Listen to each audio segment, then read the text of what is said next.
European migration management and asylum bureaucracy, specifically from a micro-level perspective.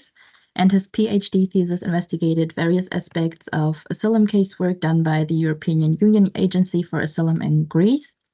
And since graduating last June, he has continued to research questions relating asylum and migration casework in Europe, currently more focused on the Scandinavian context. So yes, the floor is yours, Mr. Ekstedt. Thank you so much, and thank you for the invitation as well. Really great to be here. I've been participating a little bit with EuMIGS during my PhD. I actually spent 2 semesters at École Normale Supérieure. I don't know if there's anyone from that program here today, but I had a really great time there. I will now share my screen with you. I have some slides. I will. Can everybody hear me okay? Just a thumbs up. Okay, good. So I'm with the Malmö Institute for Studies of Migration, Diversity and Welfare. From the 1st of January, we thankfully will change our name to the Malmö Institute of Migration Studies. It will be a little bit easier. And today I will talk to you about my thesis and the work I did there. I apologize. I realized I forgot to change the headings in some of them that are in Swedish. I presented a similar topic a few weeks ago. But basically, I will give a short lecture where I will explain why I decided to write a thesis on this topic, because it relates to the theme of this lecture series. I will also give you a little bit of a background about the EUAA, because not everybody is familiar with this. Sorry to interrupt. Yeah, please. There are people on the waiting room. I don't know who can add them or not. I can't, but I think the person who sent the meeting can. Moderators, yeah. I did let them in. I think there is no one right now in the waiting room. There shouldn't be. 1 second. I'm gonna check, and in case I will tell you again. Okay.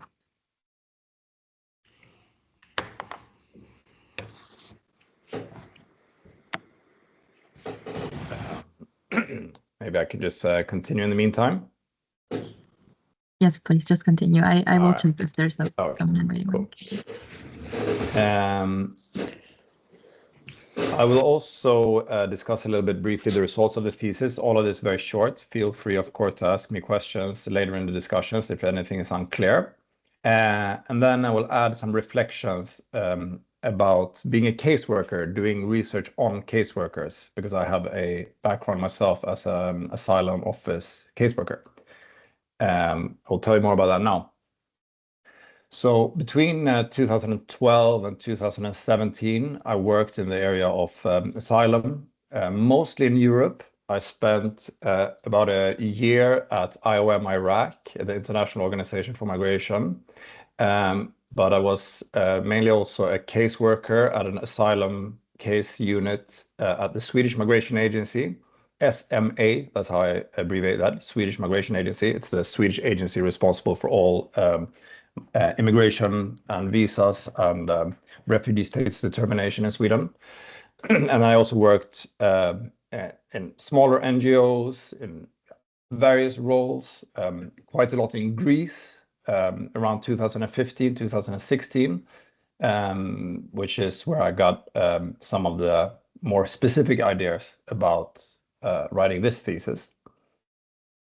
I should stress from the outset that I never worked for the EUAA, it's the European Union Agency for Asylum. And that's quite important for my reflections later. But I worked close to them, but I never worked in that organization. But because of my time at the Swedish Migration Agency and also in Greece, and working with asylum in different ways, I knew that I was in a good position to get access to a field that otherwise is relatively difficult for researchers to approach.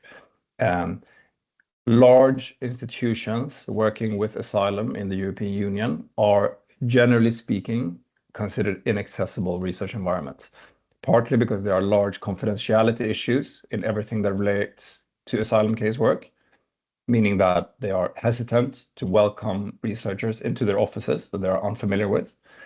But also because there is, in some cases, a fear of scrutiny from the outside because of the controversial nature of asylum casework.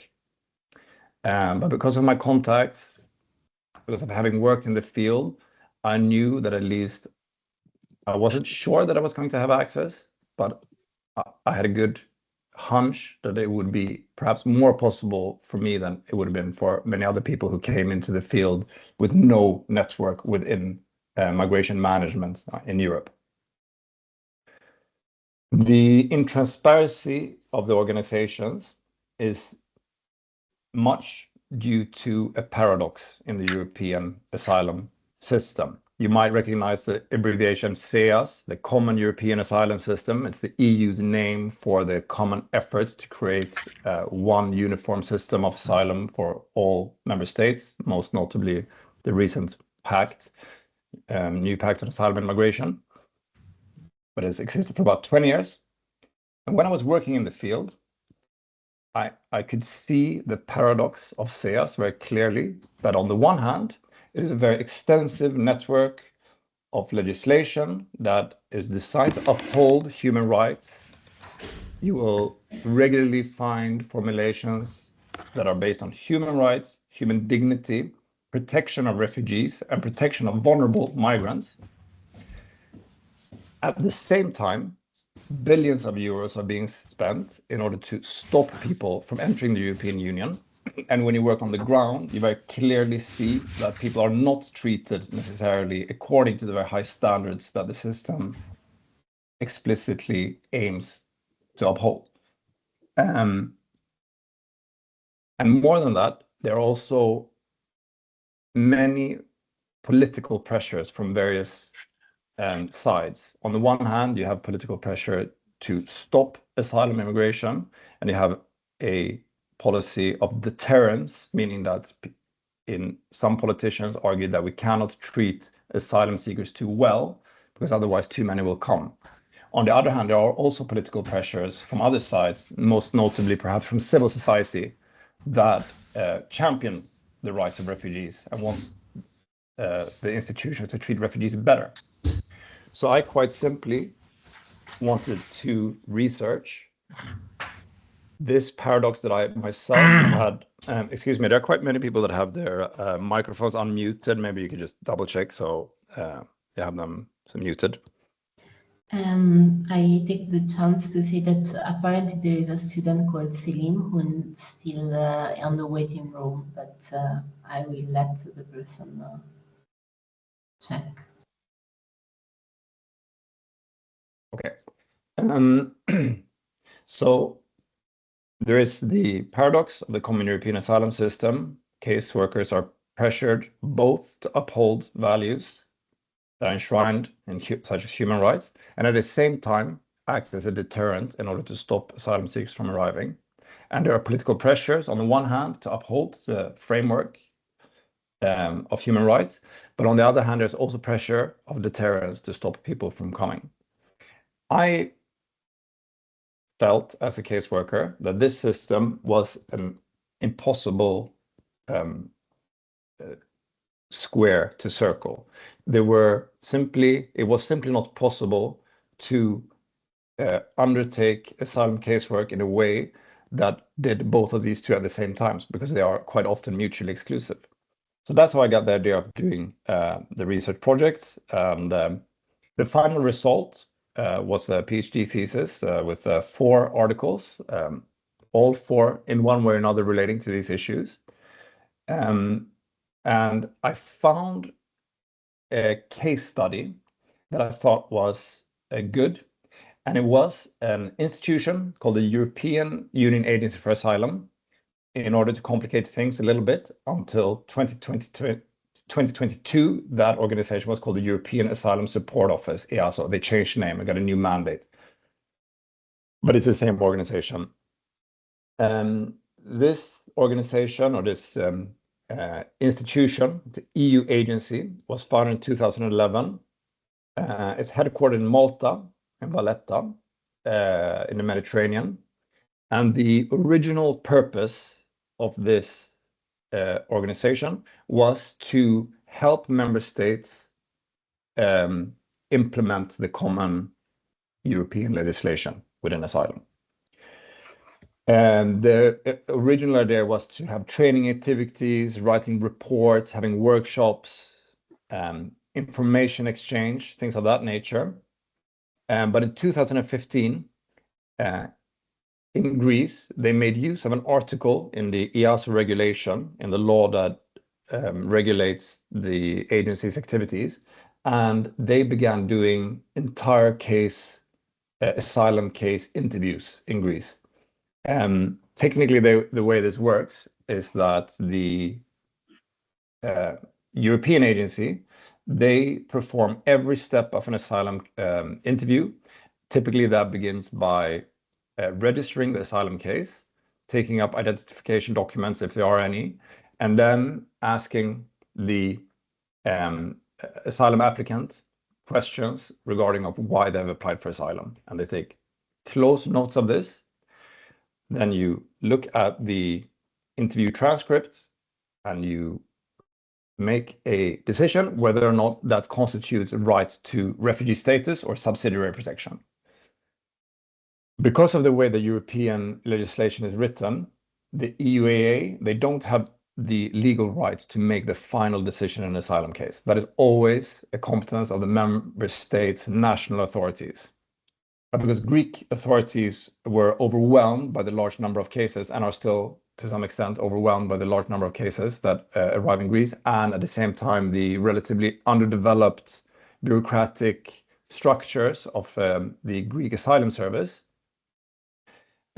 what happened in practice was that EASO did everything in asylum cases, and then they handed over only a dossier, a transcript, and an opinion about which, whether or not the asylum case should be rejected or if it should be granted. And then the Greek asylum service made a rubber-stamped final decision without ever having met the asylum caseworker. I should mention that the EUAA as an agency, it is very rapidly growing. They had a budget in 2015 of 16 million euros, and in 2024, today, they have 180 million euros. And they have about 500 permanent staff and about 2,000 temporary staff. I could talk about this at length, but the most important thing, for me to mention now is that it is an under-researched organization, which is also partly why I wanted to research it. Sorry. I've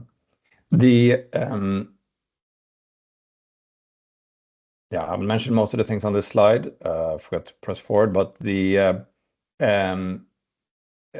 one thing that is important to remember is that the compliance rate, the number of the percentage of cases that the Greek asylum service accepts the opinion of EASO is likely very, very high. And that is part of my research findings as well. So it is really the EUAA that have made the asylum process in Greece since 2015 to a very large extent. To get an understanding of the need in Greece, in 2016, the Greek asylum service had in total 600 case officers. And around this time, there was about 850,000 asylum seekers that came through the Greek system. The Swedish Migration Agency at that time had, just for comparison, had 3,500 asylum case officers and 8,000 employees. So and Sweden, of course, had a high number of asylum seekers around 2015 and 16. But a country like Greece were in need of much greater assistance from the EU. Today, the EUAA, they have operations in 14 member states.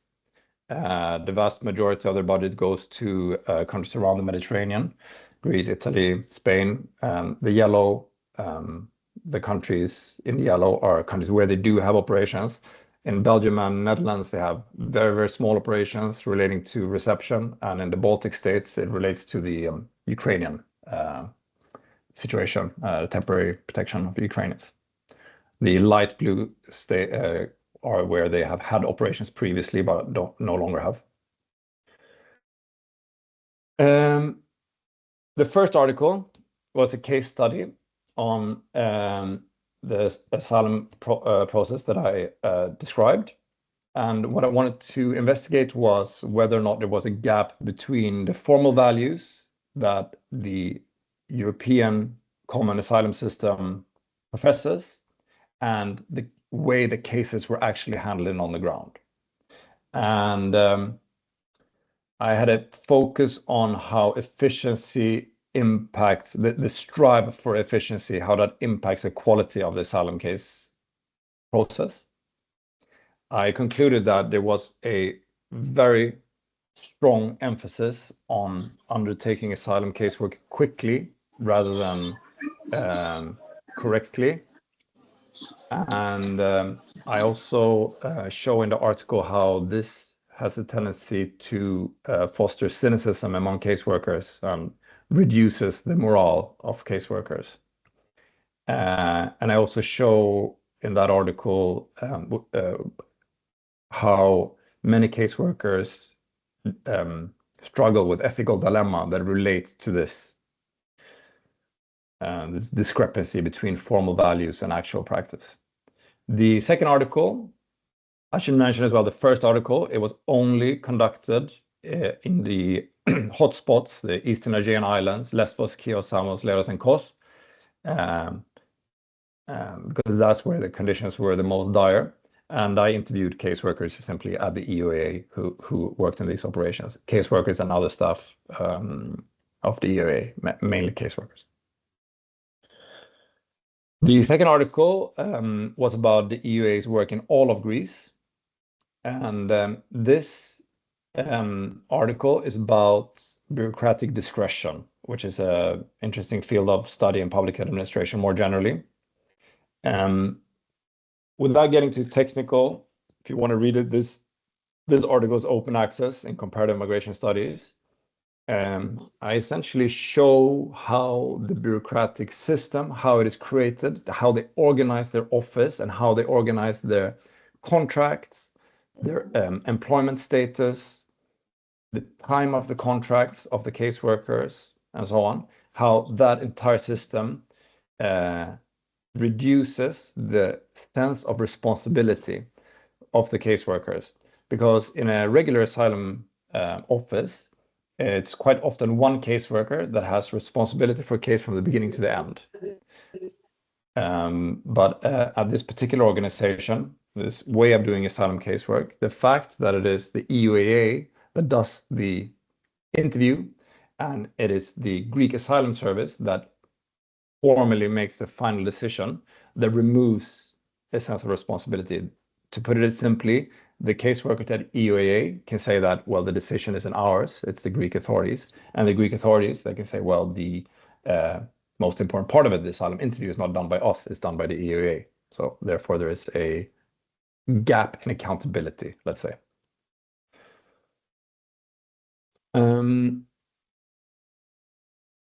So a few reflections about doing casework with my professional background. There are large advantages. My network helped a lot. Because the EUAA is a pan-European agency, it's a European agency, it's staffed by people from all over the European Union.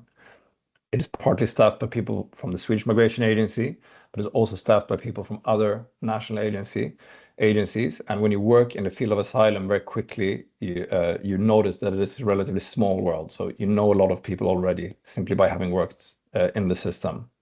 And either you can contact them directly if they happen to work for the EUAA, or at least they will know someone who works for the EUAA.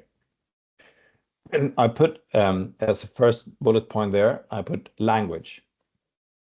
In this sense, English is the language that is spoken in the whole common European asylum system. So that's not what I mean. What I mean is that you learn how to speak the professional language of a caseworker. If you do an interview, or if you ask for an interview with asylum caseworkers, and they notice that you understand the terminology and the mannerisms that are associated with a line of work, you build confidence, and it's easier to both have a successful interview, but also easier to foster the kind of relationship that makes it likely for that person to introduce you to the next person that you will interview. Then knowledge is you get a relatively good knowledge of what it entails already. It makes research easier, but there's also a slight risk with that. There is quite a rich literature on the risk of assuming familiarity and having preconceived notions of how asylum casework works.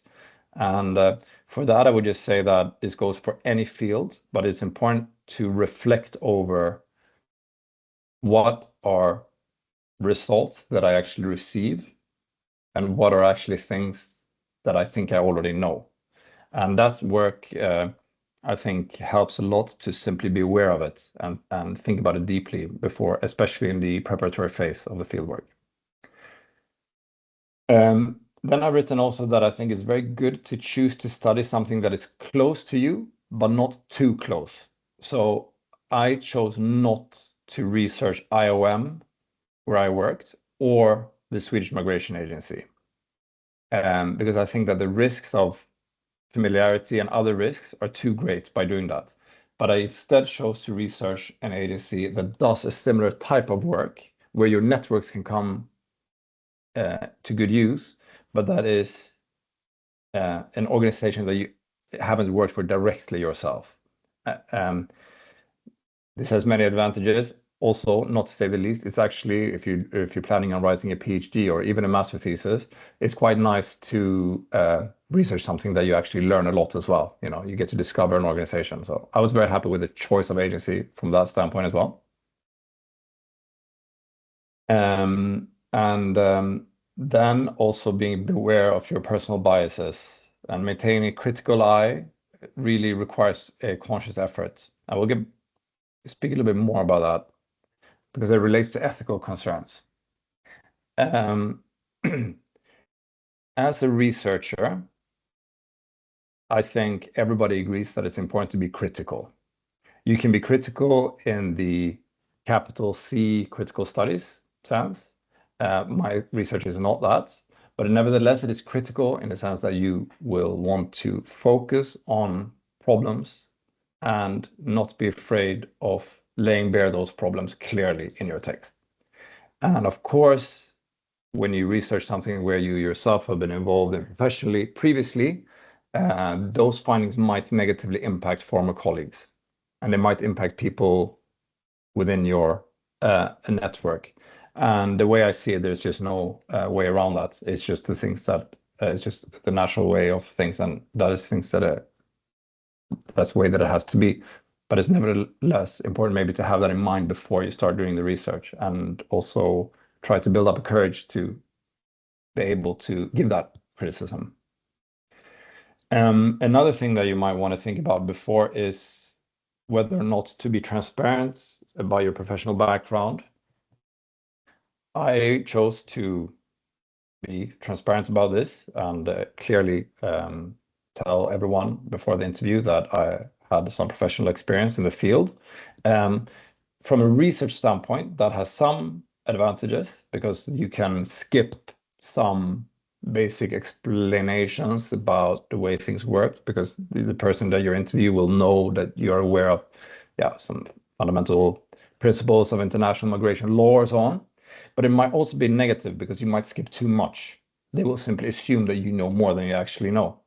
So sometimes you want to ask questions that you think that you know the answer to, because you might be surprised by the answer, and also encourage your interview subject to respond to those questions as if you didn't know it.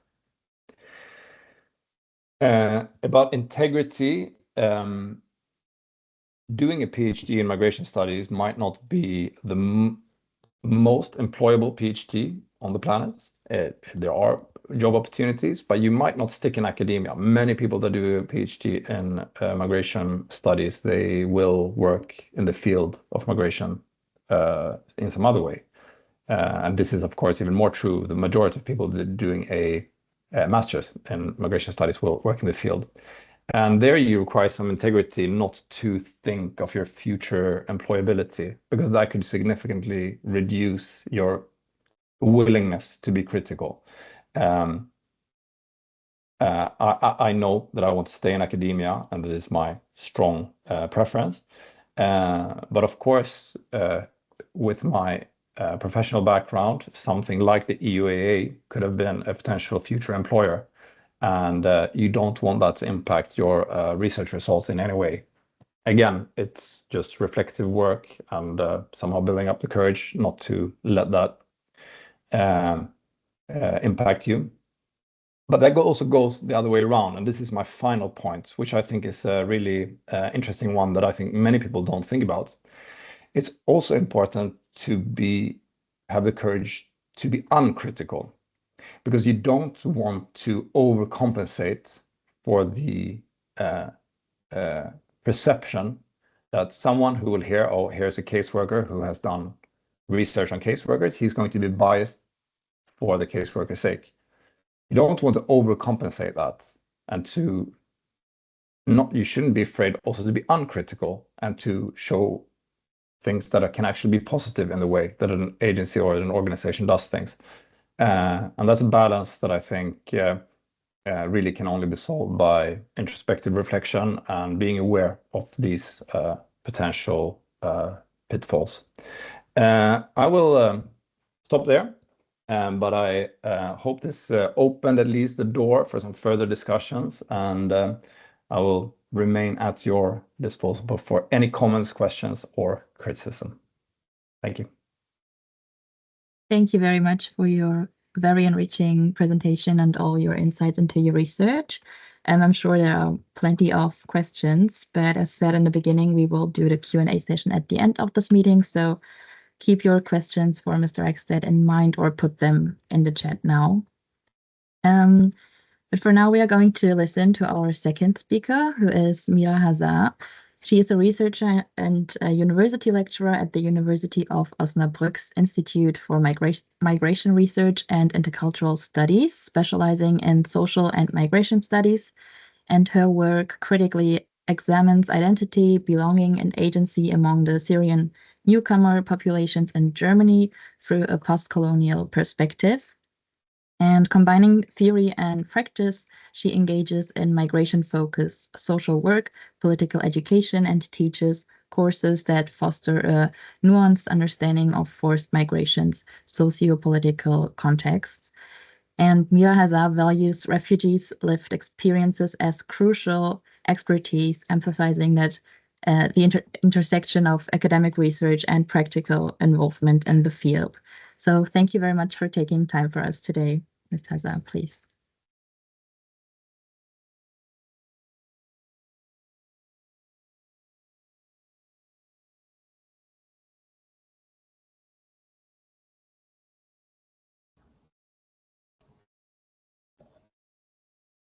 I think she might be not connected.